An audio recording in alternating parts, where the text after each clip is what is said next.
Nós estamos numa série chamada O Evangelho da Generosidade. Domingo passado tivemos aí a ministração pela manhã com o reverendo Osni, falando sobre as bênçãos da contribuição, e vimos um pouquinho sobre isso, quando Deus usa o nosso dinheiro, usa também o nosso tempo, usa os nossos dons, quando entregamos as mãos do Senhor. Mas entendemos também que generosidade não está falando apenas de dinheiro e de finanças, porque se pudéssemos definir a palavra generosidade apenas falando de dinheiro, empobreceríamos muito essa palavra seria muito pobre perto do significado tão rico que ela tem. Por isso que escolhemos falar sobre o Evangelho da Generosidade, porque domingo passado à noite eu pude ministrar que a generosidade é um meio pelo qual Deus usa para conhecermos ainda mais o Senhor, amém, queridos? Por quê? Porque nós não somos generosos. Quem é generoso é o nosso Deus. E porque Ele é generoso para conosco, Ele nos capacita a demonstrarmos generosidade para as pessoas que estão ao nosso redor. Hoje pela manhã, o pastor Leonardo ministrou sobre a mordomia das posses de Deus. E fomos ali entendendo que tudo, absolutamente tudo pertence a Deus, amém? Não entendi. Tudo pertence a Deus, amém? Me ajuda aí, querido, me ajuda, participa comigo. Tudo pertence a Deus. E nós terminamos com uma frase que nos lembra mais ou menos isso: não cuide das coisas de Deus como se fossem suas, mas cuide das coisas de Deus como se fossem de Deus. Isso muda todo o aspecto, entendendo que tudo que temos e somos é de Deus. A palavra do Senhor diz que das tuas próprias mãos tu damos. Engana-se aquele que pensa que possui alguma coisa. Não, tudo que nós temos ainda pertence a Deus. Então cuide das coisas de Deus como se fosse de Deus. E nessa noite eu sou desafiado a ministrar sobre, dentro do Evangelho da Generosidade, dentro do tema do trabalho. Se eu pudesse perguntar para você, se eu pudesse fazer uma pesquisa mundial, qual é o pior dia da semana? Alguém já falou aí, segunda-feira. Eu não aguento segunda-feira, começar tudo, né? É o trabalho. Antigamente, quando o pessoal assistia aquela televisão que não é muito boa nem de falar o nome, né? Tinha aquela musiquinha de um programa chamado Fantástico, que só de tocar é a música da depressão. Ih, acabou, agora tem que dormir, que tem que acordar porque amanhã começa outro dia. Dava depressão no povo. Olha aí, ó, já colocaram até antes. Tem um gatinho laranja, né? Chama Garfield. Você já viu isso já? Odeio segunda-feira. Ele é um gato preguiçoso que não gosta de trabalhar. Ele odeia segunda-feira. Mas por quê?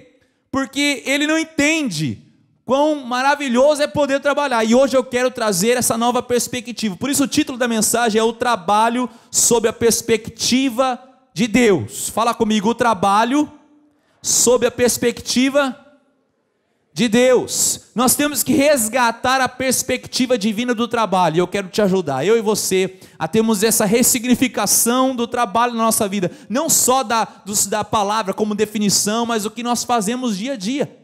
O que nós vamos, alguns aqui vão iniciar amanhã no seu trabalho, no mundo, nas viagens, os boletos que vão chegar, nos compromissos, desafios, metas, etc. Não se apavore ainda, não quero que você perca sua atenção aqui.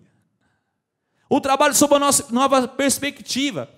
E o significado que damos ao nosso trabalho determina a atitude que temos com relação a ele. Na verdade, estima-se que passaremos mais de 100 mil horas trabalhando. Já pensou? Quem sabe, uma conta rápida, metade das nossas vidas passaremos trabalhando. Para aqueles que trabalham, é claro, né? Não para o que é preguiçoso. A palavra do Senhor diz, vai ter com a formiga o preguiçoso. Estou falando daqueles que trabalham. Mas antes de entrarmos aí em alguns aspectos dessa ressignificação do trabalho, porque o trabalho sim é uma das experiências do ser humano que podem ser mais poderosas na área da generosidade. E se eu e você entendemos isso, vamos compreender a potência que há do trabalho em sermos generosos nesse mundo, não só para com a sua família, porque isso é uma visão muito egoísta do trabalho, mas como toda a sociedade. Primeiro eu tenho que entender alguns aspectos. E o primeiro aspecto que eu tenho que entender é o entendimento de uma cosmovisão. Primeiro, uma cosmovisão bíblica. Todos temos uma visão de mundo, todos temos uma visão da cultura que nos cerca, mas aquele que confessa Jesus como Senhor e Salvador tem uma cosmovisão bíblica. Pode falar comigo? cosmovisão bíblica. E onde que eu pego essa visão de mundo? Na palavra do Senhor. Nós estamos aí lendo o Novo Testamento. Quero crer que você está nessa jornada conosco. Terminamos o Evangelho de Mateus e Marcos, iniciamos o Evangelho de Lucas. Dá tempo de você entrar nessa jornada, crescer na palavra do Senhor, porque só assim entenderemos e vamos discernir épocas e tempos que estamos vivendo. Qual que é essa cosmovisão bíblica? Eu quero passar bem rapidamente. Primeiro, nós temos que entender 4 aspectos. O primeiro deles é a criação. Entender que tudo foi criado por Deus. E em Gênesis está falando que Deus criava as coisas e dizia que era, mais ou menos, bom. Era muito bom. Deus trabalhou durante 6 dias. Você sabia que Deus trabalhou? Você sabia que o trabalho faz parte do paraíso?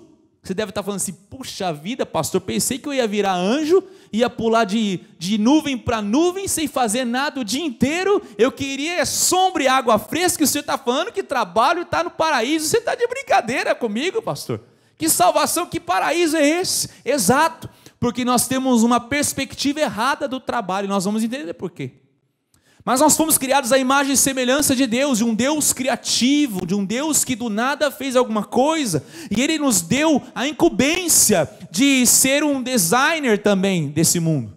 É por isso que nós vemos a sociedade, vemos tantas coisas lindas sendo criadas. Por outro lado, por causa de outro aspecto pecaminoso do ser humano, vemos coisas deturpadas sendo criadas também, como por exemplo, drogas e outras coisas que deturpam aquele que criou, o designer por trás de todas as coisas, nosso Deus. Mas é fato que Ele é o Criador e nos deu um mandato espiritual de nos relacionarmos de forma correta com Deus. Você sabe que o ser humano, existe um vazio dentro do seu coração que precisa de Deus, precisa se relacionar com Deus. Mas Ele também nos deu um mandato social de nos relacionarmos com as pessoas, a começar da nossa família. Como é que está o seu relacionamento com a sua esposa? Como é que está o seu relacionamento com seu esposo, com seus filhos? Então, mandato cultural. Quando Jesus nos colocou num jardim lindo, Deus nos fez aquele jardim maravilhoso, e ali eu entendo que Deus, Ele trabalhou durante 6 dias, como eu disse, e no 7º Ele descansou. Ali a palavra descansar, ela é muito mais significativa do que descansar. A palavra mais adequada seria desfrutar. Ou seja, todo homem e mulher que trabalha precisa aprender a desfrutar do seu trabalho. Engana-se aqueles que trabalham sem descanso nenhum. O famoso workaholic, que se gaba de tanto trabalhar, está pecando, porque nem Deus deu esse exemplo para mim e para você. Até Deus, o Todo-Poderoso, Ele mostra que eu e você temos que ter um tempo adequado para desfrutar da obra das nossas mãos, do trabalho que eu e você executamos. Mas é fato que Ele nos colocou lá, e se você abrir a sua Bíblia no primeiro livro de Gênesis, abra comigo Gênesis, o livro de Gênesis, no capítulo 2, versículo 15, eu também vou projetar aí, capítulo 2, versículo 15, ele fala, tomou pois o Senhor, olha só, 2,15, tomou pois o Senhor Deus ao homem e o colocou no jardim do Éden para o cultivar e o guardar. Se você voltar um pouco a sua Bíblia, no versículo 28 do capítulo 1, versículo 28, diz, e Deus os abençoou e lhes disse, sede fecundos, multiplicai-vos, enchei a terra e sujeitai-a. Olha aí, a ideia do sujeitar é o seguinte, embora tudo que Deus tivesse feito era bom, ainda havia espaço para o desenvolvimento de muita coisa. É por isso que nós vemos as grandes cidades, os grandes acontecimentos. É por isso, você deve ter notado que em Gênesis Deus apresenta um jardim, e no Apocalipse Deus apresenta uma nova cidade, uma nova Jerusalém, porque Ele conta comigo e com você, na participação do sujeitar a terra. Essa é a criação. Mas, segundo ponto aí é que, além da criação, o homem escorregou. Ele comeu um fruto proibido. E eu já disse para vocês que eu não acho que é uma maçã, não é uma pera, não é uma uva, mas é uma jaca, porque pisaram na jaca. Foi a queda. A queda bagunçou tudo, tirou tudo da ordem que Deus tinha colocado. É a soberba do homem quando acreditou que seria capaz de liderar sua vida por si só. É a independência que ele buscava. Era querer ser senhor de si mesmo. É achar que é dono do seu próprio nariz. É achar que era capaz de ditar as regras e discernir os tempos. Gênesis capítulo 3, versículo 17 a 19, eu vou pôr aí no telão, você não precisa abrir, fala: E a Adão disse, Deus dizendo a Adão: visto que atendeste à voz de tua mulher, e comeste da árvore que eu te ordenara não comesses, maldita é a terra por tua causa, em fadigas obterás dela o sustento durante os dias de tua vida, ela produzirá também cardos e abrolhos, e tu comerás a erva do campo, no suor do rosto comerás o teu pão, até que tornes a terra, pois dela fostes formado, porque tu és pó, e ao pó tornarás. É por isso que eu e você, assim como Garfield, que eu postei agora há pouco, odiamos segunda-feira. Porque o trabalho que deveria ser um complemento da vida humana, que deveria dignificar a nossa vida, que devia trazer um significado tão grandioso ao ser humano em Cristo Jesus, ele toma agora contornos de sacrifício, de dor, toma contornos de suor e não de satisfação, toma contornos de maldição e não de bênção. Por isso que quando somos entregues a Jesus, quando nos rendemos a Jesus Cristo, temos que ter essa nova perspectiva, porque quando lembramos da queda, entendemos muitas vezes que o trabalho é maldição, mas eu quero dizer para você que o trabalho não é maldição, mas é um presente de Deus a nós antes da queda. Como eu disse, o trabalho não é inserido após a queda como uma forma de punir a mim e a você, mas o trabalho fazia parte do paraíso. Mas o pecado distorceu o seu real significado, amaldiçoando mesmo. E se você e eu não entendemos isso, muitos de nós vamos amaldiçoar o nosso trabalho por toda a vida. Você já viu pessoas assim? Que elas estão sempre amaldiçoando o que elas fazem, nunca estão satisfeitas, sempre estão olhando outras pessoas e invejando seus cargos, suas colocações, suas posses. Nada ao contrário como ter um espírito de empreendedor, e nós temos que ter, de crescer, de estudar, de trabalhar, de se promover na vida. Mas quando eu não entendo pela ótica, pela perspectiva de Deus, isso causa maldição e não traz contentamento ao coração do ser humano. Mas essa cosmovisão não está completa com a criação e a queda. Então vem a redenção. E a redenção é esse plano redentor de Deus para a nossa vida, quando Ele envia um resgatador, Jesus Cristo, para nos salvar. Isso aconteceu na cruz do Calvário, e Efésios 2, versículo 4 fala que Deus, sendo rico em misericórdia, por causa do seu grande amor com que nos amou, estando nós mortos em nossos delitos e pecados, nos deu vida juntamente com Cristo. Diga Cristo. Ele é o seu Salvador, Ele que te deu vida. Pela graça sois salvos, juntamente com Ele nos ressuscitou e nos fez assentar nos lugares celestiais em Cristo Jesus. Somos redimidos. Mas é claro que por causa da queda, tudo que fazemos, tudo que empreendemos nessa vida, tem uma marca distorcida por causa do nosso pecado, da nossa iniquidade. Eu quero dizer que por melhor que o homem faça, sempre por trás tem um desvio, ou de conduta, ou de ética, ou de palavras, ou de intenções de coração. Você deve estar pensando, então pastor, até mesmo a sua pregação hoje tem um pouco de carnalidade? Sim. Por quê? Porque eu estou aqui. Um homem cheio de limitações como você, cheio de aspirações. Quem sabe o meu coração às vezes é seduzido como homem limitado que sou, por alguém chegar no final e bater nas minhas costas e falar assim: linda palavra, hein, Emerson?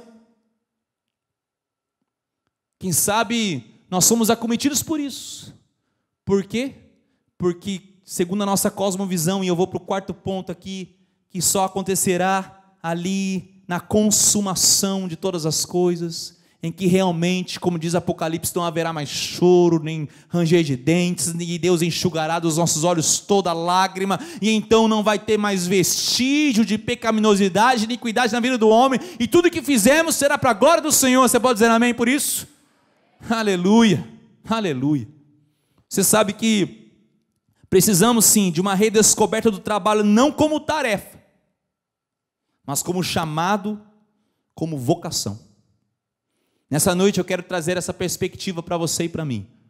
Não de um trabalho como tarefa, mas de um chamado que eu e você temos, como uma vocação que eu e você temos. Aqui na igreja nós estamos quase com uma equipe de cinema, gente. Domingo passado vocês viram aí, né, o primeiro vídeo dentro dessa série, de um pai e de um filho. A história desse pai e desse filho continua hoje e termina só no domingo que vem. Então se você gosta de Central Netflix, você tem que participar conosco. Domingo passado nós vimos esse pai que ensinava conceitos de generosidade para o seu filho, e quando seu filho queria viver esses conceitos, o seu pai se viu pego nessa armadilha de que ele falava alguma coisa, mas ele não vivia na plenitude disso. E quando o seu filho quis viver, e naquela cena ele quis entregar o seu cofrinho, que ele estava reunindo ali para comprar o seu videogame, então ele abdicou do seu videogame para entregar como oferta ao Senhor, e o seu pai tutibiou naquele momento. Mas esse pai continua com um conflito. E nessa noite nós queremos mostrar esse segundo vídeo. Quero que o pessoal aí solte esse segundo vídeo para que você entenda o que está acontecendo no coração desse pai.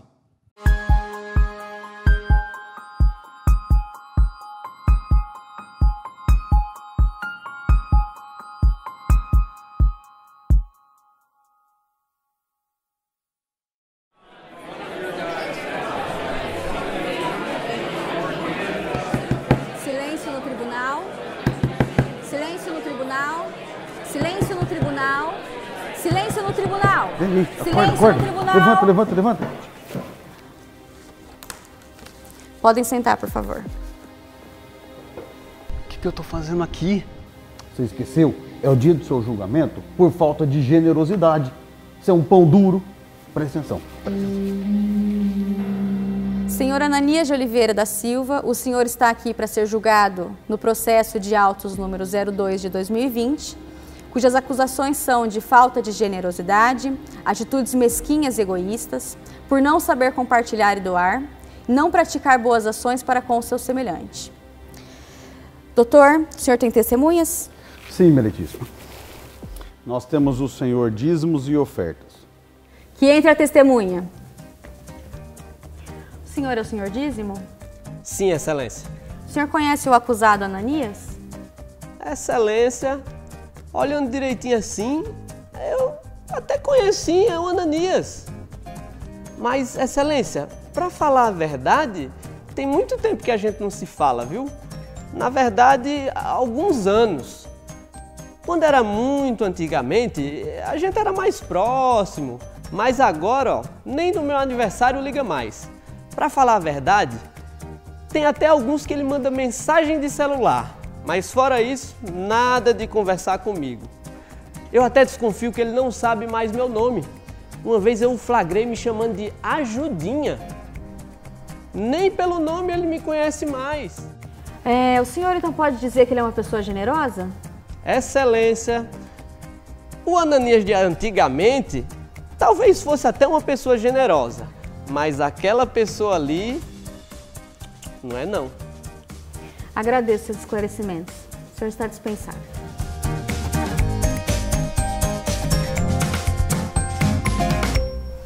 Doutor, mais alguma testemunha? Sim, meritíssima. O senhor Finanças. Por gentileza, entre o senhor Finanças. Ó, esse aí agora é o cara, é o Finanças. Esse vai tirar a gente do buraco, esse vai salvar nós. Fica sossegado. O senhor é o senhor Finanças? Sim, Vossa Excelência. O senhor conhece o acusado Ananias? Conheço muito bem o Naná. Perdão, o senhor Ananias. Ele cuida muito bem do seu dinheiro. Que tipo de relacionamento o senhor tem com ele? Olha, eu fico até constrangido em dizer, mas eu e o Ananias nos damos muito bem. Ele sempre busca o meu bem-estar e sempre busca os lucros e o investimento a qualquer preço. Então o senhor pode dizer que o senhor Ananias é uma pessoa generosa? Generosa? Claro. O Ananias, ele sempre está em primeiro plano. Busca as melhores vestes para ele, busca as melhores condições de vida para ele. O Ananias realmente tem um futuro promissor pela frente. Eu agradeço seus esclarecimentos, senhor Finanças, está dispensado. Doutor, mais alguma testemunha? Sim, meritíssima. Sim, na verdade, deixa eu ver aqui. Nós temos o senhor Lazer de Farra Exagerada. Entre, por gentileza, o senhor Lazer. Ó, esse aí agora, enquanto você estava dormindo, eu arrumei essa testemunha aí. Esse sim vai resolver o nosso problema. Os outros dois não deu muito certo, não. Só que esse aí, coloca fé nele. Esse aí vai tirar nós de vez dessa situação. Beleza? Descansa, descansa.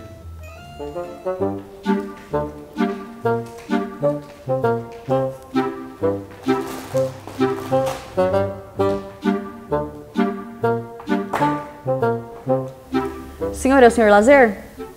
Lazer de Farra Exagerado, férias.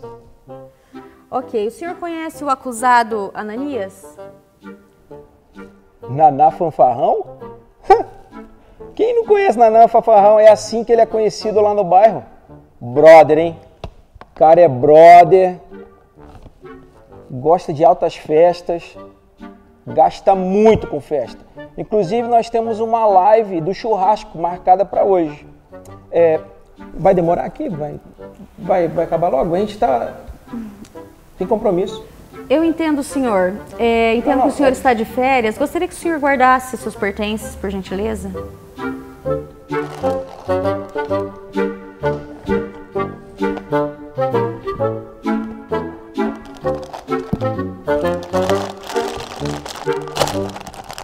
Não, saúde. Obrigada.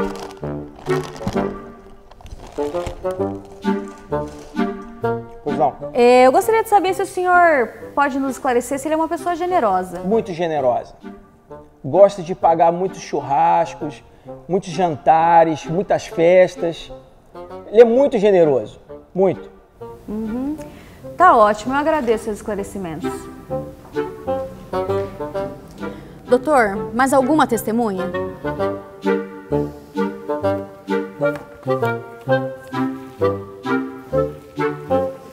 Só um minutinho.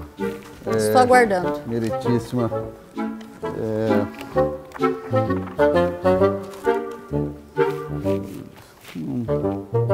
Encerraram-se as testemunhas, meritíssima.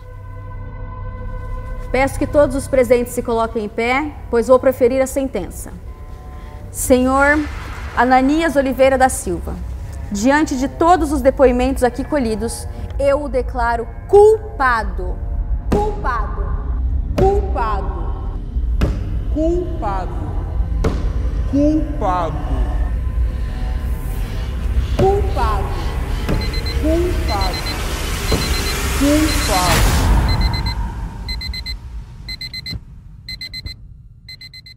Salva de palmas para os nossos atores. Ainda bem que era um sonho, né?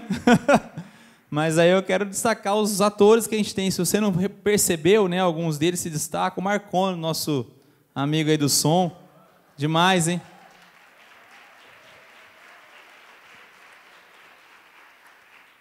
Especial, hein, Marconi? O Marconi não sabia que ele ia fazer isso, só que a gente não avisa, a gente só pediu para ele ir lá. Senão ele não ia aceitar.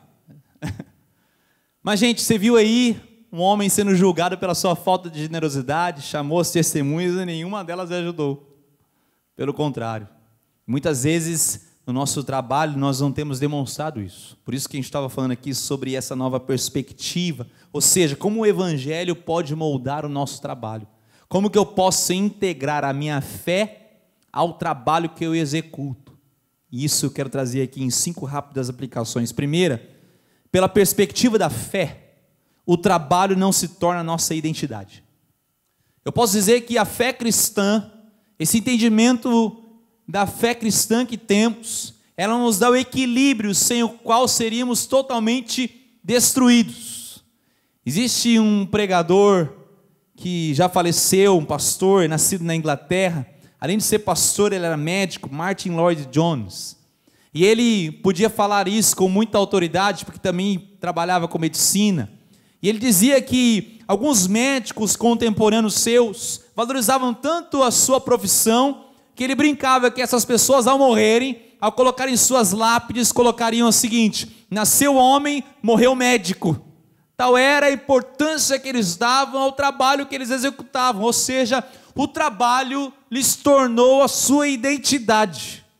Não ser cristão, não ser uma pessoa amável, mas o que ela faz. Você já viu aquelas pessoas que a primeira pergunta que ela faz para você é: qual é o seu nome? Você fala: Emerson. O que você faz?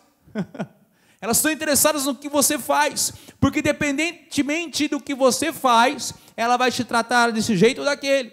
Se você for uma pessoa de uma boa colocação social, você vai ser bem melhor tratado. É fato isso. Por quê? Porque o trabalho para essas pessoas se tornou sua identidade.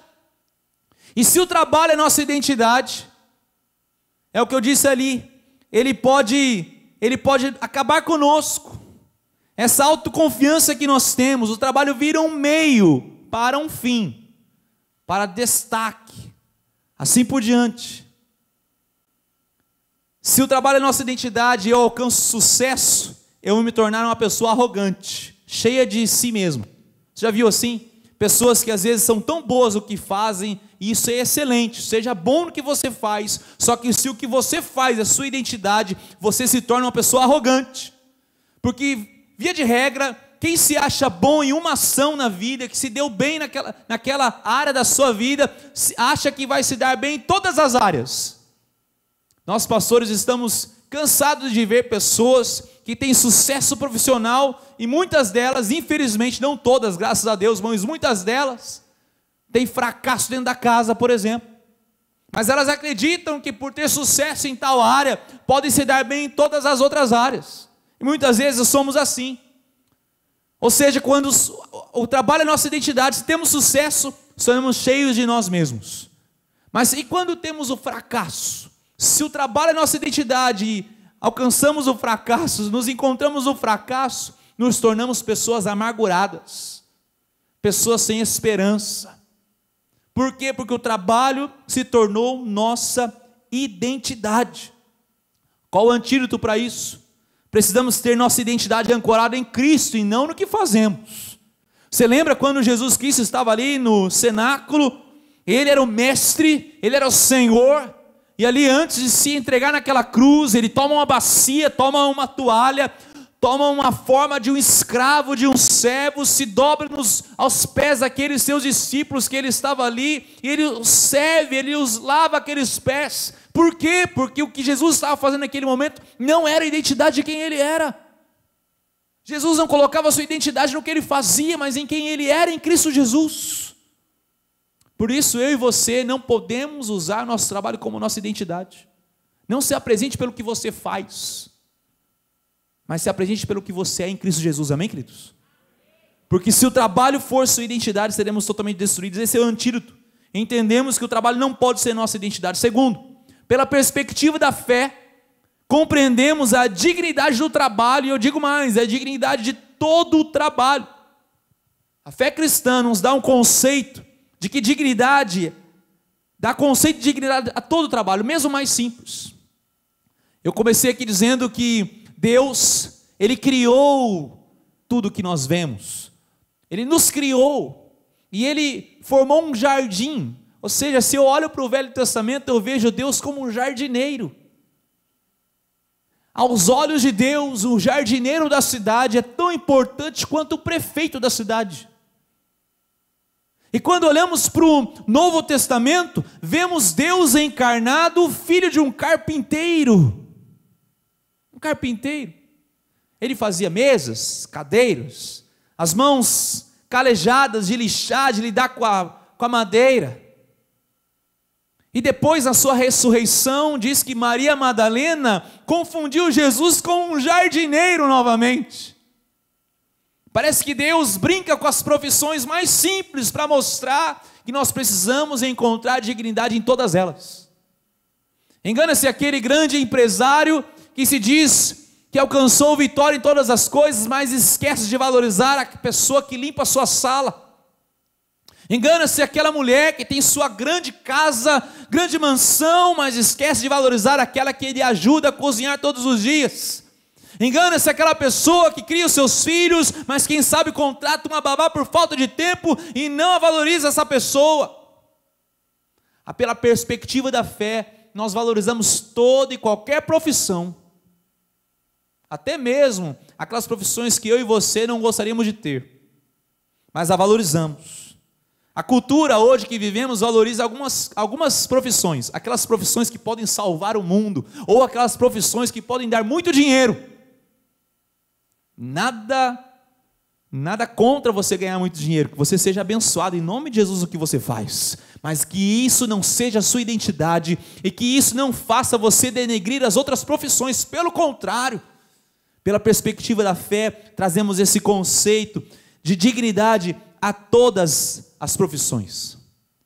Timothy Keller, junto com Catherine Ausdorff, escreveram um livro, Como Integrar Fé e Trabalho.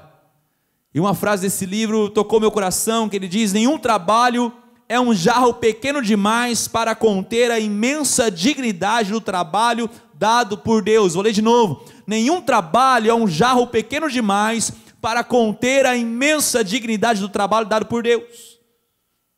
Até mesmo Martinho Lutero, grande reformador, ele tinha esse conceito do trabalho. E para ele, um cristão ser um bom trabalhador era fazer com excelência. Sabe como é que você expressa Deus no meio do seu trabalho? Faça com excelência. Trabalhe o melhor que você pode. Faça o melhor que você puder. Venda pelo preço mais justo que você puder. Isso traz dignidade. Seja o melhor que você pode ser no seu trabalho, na sua função. Seja o melhor. Lembra de José no Egito? José foi vendido pelos seus irmãos como escravo. Então ele começou a trabalhar na casa de Potifar e ele fez o melhor, ele foi o melhor. Ele começou a se destacar, ele era ali, cuidava de todas as coisas do seu senhor Potifar. Potifar confiava tudo para ele porque ele era de confiança, ele fazia das pequenas coisas com excelência. Então acontece algo ali com a mulher de Potifar, ele é enganado, José vai ser preso e mesmo na masmorra, mesmo preso, ele continua fazendo com excelência. Tudo que vinha às suas mãos se destacava, a ponto do chefe do carcereiro, da prisão, o carcereiro entregava as chaves nas mãos de José. Ele cuidava dos seus demais companheiros presos. José, ele entendia a dignidade que havia todo o trabalho, portanto ele fazia com excelência tudo que vier às suas mãos. Querida e querida, por mais simples que seja a sua função na sociedade, faça o bem feito e glorifique o nome do Senhor, pela perspectiva da fé. Terceiro, por essa perspectiva nova, por essa ressignificação da fé, através do nosso trabalho, temos um guia moral, sem o qual o trabalho nos corromperia. Essa semana eu estava conversando com um irmão que faz venda de roupas, e ele estava falando como é difícil o ramo que ele estava, como existe sempre um caixa 2, sempre tem um tira proveito daqui, que eu te ajudo ali, que eu te vendo ali, e como é difícil ser cristão nesse meio. E eu disse para ele que essa é uma dificuldade que todos nós encontramos em todos os trabalhos. Por muitas vezes vai lhe custar o emprego, que lhe custe o emprego ser fiel a Deus, que lhe custe o emprego ser justo, que lhe custe o emprego ser ético, que lhe custe o emprego dizer não às ofertas indecorosas, não para o caixa 2, para que você seja transparente, mas nunca negocie seus princípios. Por isso, pela fé cristã, pela perspectiva da palavra do Senhor, nós podemos sim ter um guia que nos guie, para que o trabalho não nos corrompa. Diz a história que um diretor de uma empresa, depois da sua conversão, ele chamou os funcionários, os seus colaboradores, chamou os seus gerentes e falou assim: nós precisamos resgatar os valores dessa empresa, porque ele tinha acabado de se render a Cristo. Então os diretores começaram a perguntar um para outro, os gerentes perguntaram um para o outro: quais valores? Nós nunca tivemos valores. O valor foi o lucro. É isso que um ser humano se sucumbe quando não tem uma perspectiva correta do trabalho. A generosidade é só para si mesmo, assim como o nosso ator ali, o Ananias. o naná fanfarrão. Só para ele. Quais valores? Eu e você precisamos resgatar os valores bíblicos da palavra de Deus e como o nosso trabalho se entrelaça no plano eterno de Deus de revelar a si mesmo na sociedade através de mim e de você. Pode dizer amém? 4. Pela perspectiva da fé, compreendemos o propósito do trabalho. A fé nos faz enxergar o caráter do nosso trabalho de forma adequada.